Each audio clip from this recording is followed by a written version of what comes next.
आपलं जगणं सुंदर व्हावं असं जर आपल्याला वाटत असेल तर आपल्या आपल्या नजरेमध्ये काय फॉर्म्युला आहे? मी काहीतरी सूत्र सांगावं आणि त्या सूत्रावर तुम्ही चालत राहावं असं नाहीच आहे मुळी. एक खूप सुंदर 2 ओळी आहेत. ले देके एक नजर तो है हमारे पास, ले देके एक नजर तो है हमारे पास, तो फिर क्यों देखे दुनिया को किसी और की नजर से.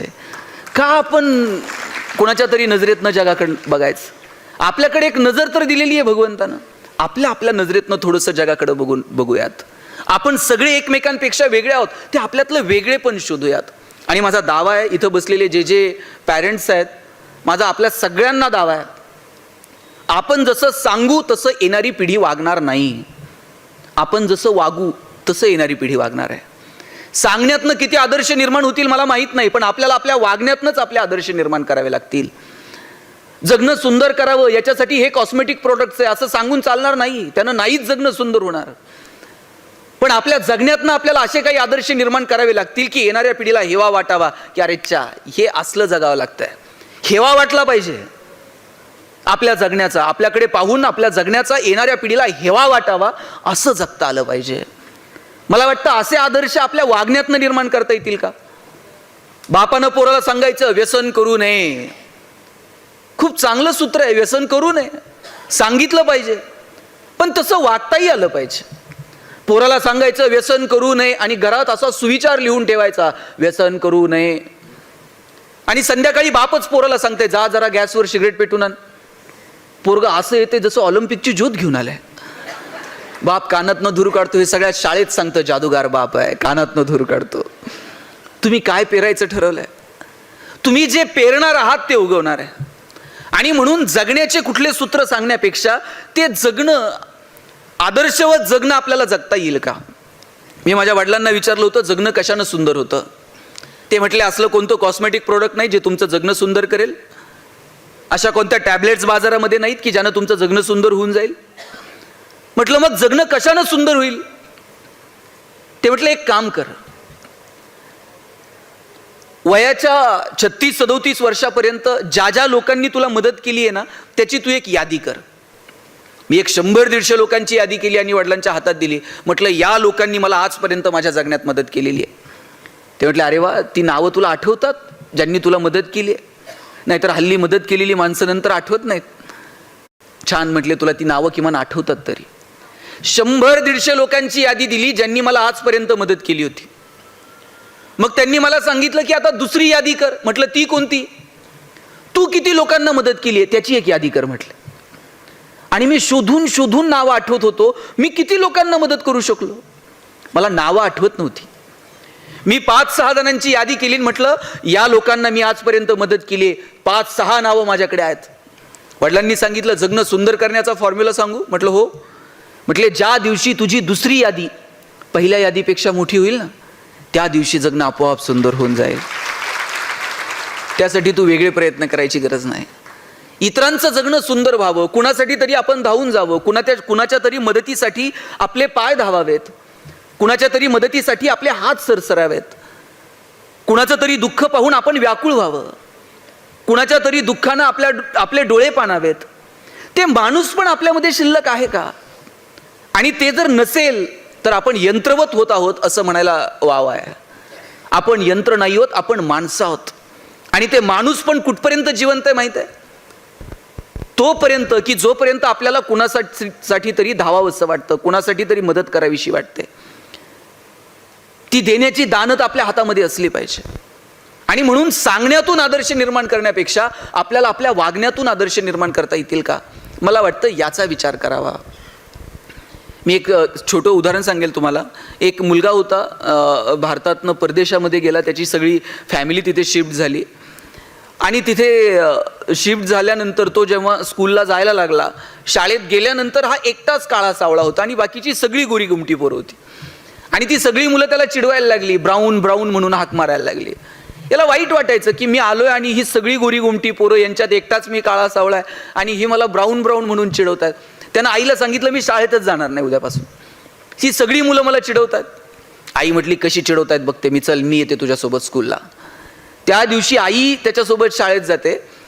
आणि त्यांच्या टीचरला सांगते की ती 2-4 मुलं त्याला रोज चिडवतात, तुम्ही त्यांना बोला, त्यांना इथे बोलवा आणि माझ्या समोर त्यांना सक्त ताकीद द्या की परत असं चिडवलं जाणार नाही. आपल्यापैकी जर कुणी शिक्षक असतं तर आपणही हेच केलं असतं, त्या 4 पोरांना बोलवलं असतं आणि त्यांना सांगितलं असतं परत जर चिडवलं ना तर बघा. हेच असतं ना आपलं, परत जर असा वागला तर बघ.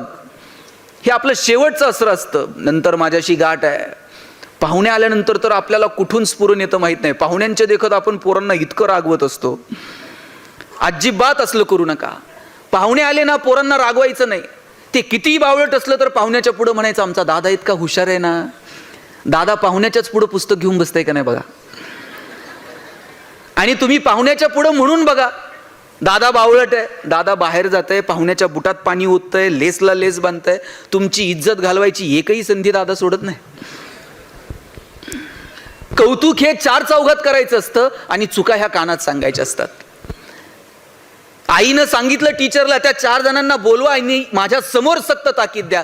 त्या शिक्षिकेनं सांगितलं की आई तुम्ही जा, ही मुलं परत त्याला नाही चिडवणार याची मी काळजी घेईल, पण तुम्ही जा, आत्ता मी काय त्यांना बोलत नाही. उन्हाळ्याचेच दिवस होते. दुसऱ्याच दिवशी शिक्षिकेनं एक प्लॅन केला आणि सगळ्या मुलांना सांगितलं की ऊन आहे बाहेर, सगळ्यांनी आपले शर्ट काढायचे आणि 2 तास उन्हात खेळायला जायचं.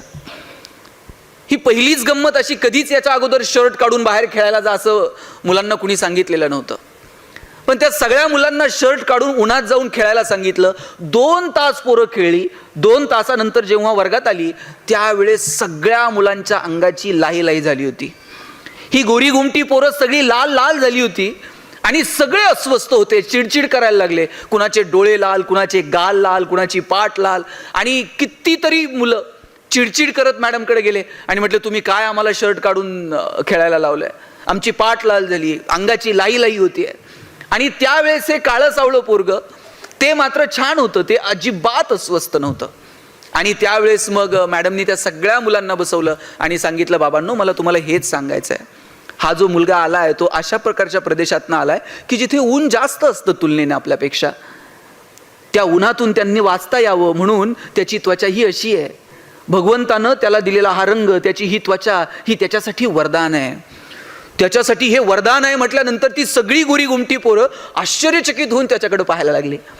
आणि आतापर्यंत त्याला चिडवणारी पोरं कुतूहलानं त्याच्याकडे पाहतात. असं बघितल्याबरोबर ह्या पोराची मान अशी उंचावली की अरे आपण काहीतरी वेगळे आहोत, आपल्याला काहीतरी भगवंतानं वरदान दिलेलं आहे. आणि आतापर्यंत शाळेत यायला तयार नसलेलं हे पोरग अचानक रोज शाळेत यायला लागलं. आता त्याला कुणी ब्राऊन म्हणून चिडवत नव्हतं, पण आपल्या रंगाचा त्याला हेवा वाटायला लागला होता. आणि त्याच वेळेस त्या टीचरनं सांगितलं बाबांनो तुम्ही सगळे एकमेकांपेक्षा वेगळे आहात. वेगवेगळ्या प्रदेशात जन्माला आला, तुमच्या भाषा वेगळ्या असतील, तुमची संस्कृती वेगळी असेल, तुमचं राहणीमान वेगळं असेल, पण हे वेगळेपण हेच आपलं माणूस असणं आहे. आपण सगळे जर एकमेकांपेक्षा वेगळे नसतो तर आपण माणूस नसतो. आपण वेगळे आहोत म्हणूनच माणसं आहोत. यंत्र सगळी सारखी दिसतात, एकाच कंपनीतनं बाहेर पडणाऱ्या सगळ्या गाड्या सारख्या दिसतात, पण आपण माणसं आहोत आणि आपण सगळे एकमेकांपेक्षा वेगळे आहोत. आपलं वेगळेपण ज्या दिवशी आपल्याला ओळखता येईल ना मित्रांनो, त्या दिवशी जगणं सुंदर होऊन जाईल. फक्त आपल्याला आपल्यातलं वेगळेपण ओळखता आलं पाहिजे. इथं बसलेला असा एकही माणूस नाहीये की ज्याच्यामध्ये काहीच वेगळेपण नाहीये. आपण सगळे एकमेकांपेक्षा वेगळे आहोत. ताईंनी छान प्रोग्राम ऑर्गनाईज करावा, कुणीतरी छान पत्रकारिता करावी, साहेबांनी छान क्लासेस चालवावेत. आपण सगळेजण वेगवेगळ्या प्रोफेशनमध्ये आहोत आणि आपण सगळ्यांमध्ये काहीतरी भगवंतानं वेगळेपण दिलेलं आहे. मला एक सांगा, सचिन तेंडुलकर सारखा षटकार ऐश्वर्या रायला मारता येईल का? ऐश्वर्या राय सारखा ठुमका लता दिदींना देता आला असता का? लता दिदींसारखं गाणं अशोक सराफला म्हणता येईल का? तुम्ही जर मला म्हटले ना भाषण कर, मी 2 तास बोलेल. पण तुम्ही जर मला म्हटलात एवढ्या लांबून आलाय नगरवरून, जाता जाता चंद्रपूरमध्ये एखादी कुस्ती करून जा, आपल्याच्यानं जमणार नाही. जगात प्रत्येकात काहीतरी वेगळं आहे. फक्त ते वेगळेपण तुम्हाला ओळखता आलं पाहिजे. तुम्हाला मी एक गंमत सांगतो, कुणात काय वेगळेपण असेल ना हे सांगता येत नाही. मी ज्यावेळेस कॉलेजला गेलो, पुण्यामध्ये मी DY पाटील कॉलेजला MBA ला ॲडमिशन घेतलं. पहिलंच वर्ष होतं साहेब आमचं. आणि माझ्या सरांनी मला विचारलं, गणेश तू कॉलेजच्या गॅदरिंगमध्ये पार्टिसिपेट होणार का, भाग घेणार का? मी म्हटलं मी घेणार, सांस्कृतिक कार्यक्रमात मी पार्टिसिपेट होणार आहे. मला म्हटले तू काय करणार आहेस? मी म्हटलं आत्ता ताई जशा सूत्रसंचालन करत होत्या तसं मी गॅदरिंगचं सूत्रसंचालन करेल. नाचता येत नाही, गायला गळा लागतो, आमच्याकडे नरडा आहे, त्यामुळं गाणं डान्स हे प्रांत आमच्यासाठी नाही आहेत. मी सूत्रसंचालन करतो. सर म्हटले तुला MBA कशात करायचं आहे? मी म्हटलं ह्युमन रिसोर्स मॅनेजमेंटमध्ये करायचं. ते म्हटले ज्याला ह्युमन रिसोर्स मॅनेजमेंटमध्ये MBA करायचं आहे ना, त्यांना अशी इंडिव्हिज्युअल ॲक्टिव्हिटी करू नये. त्यानं वर्गातल्या 10 पोरांना गोळा करावं, त्यांच्या स्ट्रेंथ विकनेस ओळखाव्यात, त्यांना कुठे संधी देता येईल त्याचा विचार करावा. अरे लिडरशिप करता आली पाहिजे ज्याला ह्युमन रिसोर्समध्ये MBA करायचं आहे. तू ग्रुप ॲक्टिव्हिटी कर. आता ग्रुप ॲक्टिव्हिटी काय करणार? मग बोलण्याच्या जरा जवळचा प्रांत होता तो म्हणजे नाटकाचा. आणि मग मी नाटक करायचं ठरवलं. आता नाटक काय करायचं? मी लिहायला घेतलं नाटक. 10 दिवस माझ्याकडनं नाटक लिहून झालं नाही. आमच्याकडे एक बीडचा पोरगा होता. म्हटला दादा तू नाटक लिहायच्या फंदात पडू नको. म्हटलं का? म्हटलं आपण पुण्यात आहोत, इथं कंटेंटपेक्षा ग्रामर महत्त्वाचं आहे. म्हटलं बाणातला न का नळातला न, त्यामुळे तू लिहायच्या काय फंदात पडू नको. म्हटलं मग करायचं काय? म्हटलं पुरातन काळातली कथा शोधायची, त्याच्यामध्ये पात्र ढकलून द्यायचे आणि मग नाटक करायचं. म्हटलं यानं काय होतं? यानं आपल्या अंगावर येत नाही. म्हटलं कुणी जर विचारलं हा डायलॉग असा कसा, म्हणायचं जा व्यासांना विचार, वाल्मिकीला विचार, आपल्यावर येत नाही. म्हटलं आणि म्हटलं सोपं काम आहे. मग पुरातन काळातली कथा शोधायची तर आम्ही कथेची निवड केली. महाभारतातली कथा निवडली, द्रौपदीचं वस्त्रहरण. आता द्रौपदीच्या वस्त्रहरणाचा प्रसंग आम्हाला नाटकात दाखवायचा होता. मुख्य भूमिकेत ऑब्व्हियसली द्रौपदी असणार. द्रौपदीच्या कामाकरता आम्हाला एक चांगली मुलगी हवी होती वर्गातली. मी जरा बोलणारा मुलगा. मी 5-10 पोरांना घ्यायचो, वर्गातल्या मुलींकडे जायचो आणि त्यांना म्हणायचो बघा महाराष्ट्रातली नाट्य संस्कृती टिकली पाहिजे. मुलींनी मुलांच्या खांद्याला खांदा लावून पुढं आलं पाहिजे. मुली म्हणायच्या मुद्द्यावर आहे, तुझं खरं काम काय सांग म्हणायचे. मग मी म्हणायचो तुमच्यापैकी कोण नाटकात काम करणार का?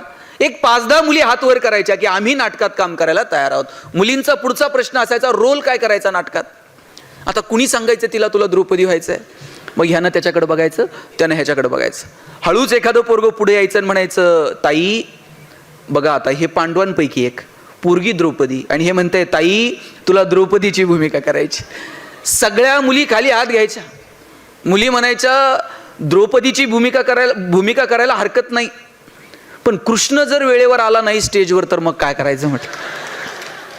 आता इथं व्याख्याता लवकर येत नाही, कृष्णाची गॅरंटी कोणी द्यायची? मग करायचं काय? आमच्या वर्गात एक गोरं गोमटं पोरगं होतं, दिसायला एकदम सुंदर होतं. आमच्या सुदैवानं त्याच्या दुर्दैवानं त्याच्या डोक्यावर एकही केस नव्हता. त्याला म्हटलं छान दिसशील, द्रौपदीची भूमिका करणार का? तो म्हटला द्रौपदी व्हायला हरकत नाही, डोक्याचं काय करायचं? म्हटलं विग आणून लावू, छान दिसशील. 4 पिढ्या म्हणला पठ्ठ्याच्या नाटकात काम करतात, विग आणून लावा, असला रोल करतो म्हटलं मी द्रौपदीचा, पण माझी एक अट आहे म्हटलं. म्हटलं काय? म्हटलं मी द्रौपदी व्हायला तयार आहे, पण ते दुर्योधनाला सांगून ठेवा, फार एक्साइट व्हायचं नाही. त्याला म्हटलं दुर्योधन माझ्या ऐकण्यातला आहे, तू काळजी करू नको. आता सगळे माझ्या ऐकण्यातले होते, मला भीम सापडत नव्हता. भीम जरा धष्टपुष्ट पाहिजे. आम्ही सगळी किडकिडीत शरीर एसटीची पोरं. मी DY पाटील कॉलेजला शिकायचो, शेजारी इंदिरा कॉलेज होतं. 2 कॉलेजच्या मध्ये एक जिम होती, आणि जिममध्ये व्यायाम करणारं पोरगं रोज कॉलेजच्या बाहेर बुलेटवर चक्रा मारायचं. प्रत्येक कॉलेजच्या बाहेर अशी 2-4 असतात. मी त्याला एक दिवशी थांबवलं आणि म्हटलं अरे असं बाहेर चक्रा मारून काहीच होत नसतंय, आत यावं लागतं म्हटलं कॉलेजमध्ये. म्हटलं आम्हाला कोण एंट्री देणार? म्हटलं नाटकात काम करणार का? म्हटलं करणार. रोल काय करायचा? अरे म्हटलं आम्हाला शिकवलं S for strength, W for weakness, O for opportunity, T for threats. अरे पेदार शरीरयष्टी तुझी स्ट्रेंथ आहे, तुला शोभल असा रोल देतो भीमाचा. भीम होणार का? म्हटलं मी भीम होतो, पण द्रौपदी कोण आहे सांग म्हटलं. म्हटलं वर्गातली सगळ्यात सुंदर मुलगी द्रौपदीच्या. ते एवढं खुश झालं, पदर खर्चानं गदा घेऊन आलता नाटकात काम करायला. आता मला सगळे कॅरेक्टर सापडत होते. मला 5 पांडवांपैकी 1 जण कमी पडत होता. आमच्या वर्गात एक पहिल्या वाकावर बसणारं पोरगं होतं, ज्यानं आयुष्यात अभ्यास सोडून दुसरा उद्योग केला नाही. कायम अभ्यास. सर बघा प्रत्येक क्लासमध्ये असेही 2-3 असतात, ते 100 पैकी 99 पडले ना तरी त्यांना करमत नाही. ते एकासाठी हुज्जत घालणार, ते शिक्षकांकडे येऊन भांडणार. कधी मैदानावर क्रिकेट खेळायला जाणार नाही, कधी पिक्चरला जाणार नाही. आम्ही त्याला पिक्चरला घेऊन जायचो, 2 वर्षात त्याला शिट्टी वाजवता आली नाही. त्याला हेवा वाटायचा शिट्टी वाजवता आली पाहिजे. ते 1 रुपयाची शिट्टी घेऊन यायचं पिक्चर येताना, आणि खूप मोह झाला की असं खाली वाकून शिट्टी वाजवायचं. पडद्याकडे बघून सुद्धा त्यानं कधी शिट्टी मारली नाही. आम्ही त्याला म्हणायचो, पडद्यावरच्या कलाकारांना नाही कळत कोण शिट्टी मारताय, मान तर वर कर. पण मान वर करून कधी बोलला सुद्धा नाही. आणि त्याला मी विचारलं, 5 पांडवांपैकी एकाची भूमिका तू करणार का? म्हटलं दादा भूमिका करायला हरकत नाही, पण आपल्याला डायलॉग बोलता येणार नाही. अरे म्हटलं डायलॉगच बोलायचे नाहीत. 5 पांडवांपैकी एकाची भूमिका तू करायची. द्रौपदीचं वस्त्रहरण सुरू झालं का शर्मेनं मान खाली घालायची, नाटक संपेपर्यंत वर करायची नाही. म्हटलं शोभल असं काम आहे, आयुष्यभर हेच करत आलोय मी, मानच वर करायची नाही. सगळं सांगितल्याप्रमाणे सुरू होतं. सगळे माझ्या ऐकण्यातले होते.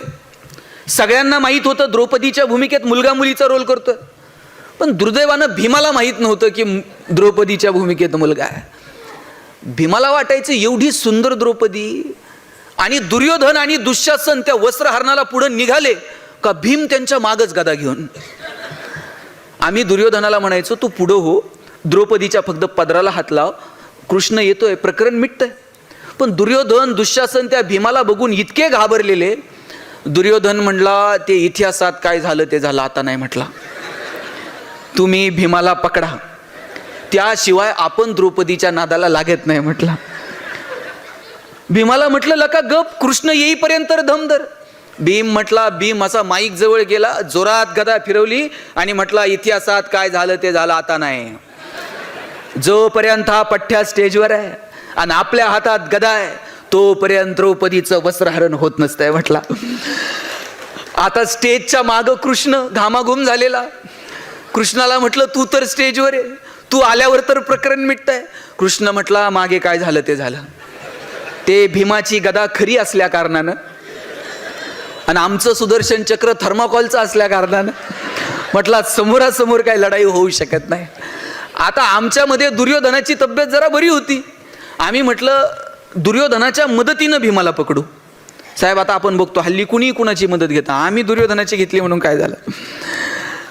आम्ही दुर्योधनाच्या मदतीनं भीमाला पकडायला गेलो आणि भीमानं जी गदा फिरवायला सुरुवात केली ती फिरवता फिरवता चुकून द्रौपदीच्या विगमध्ये शिरली.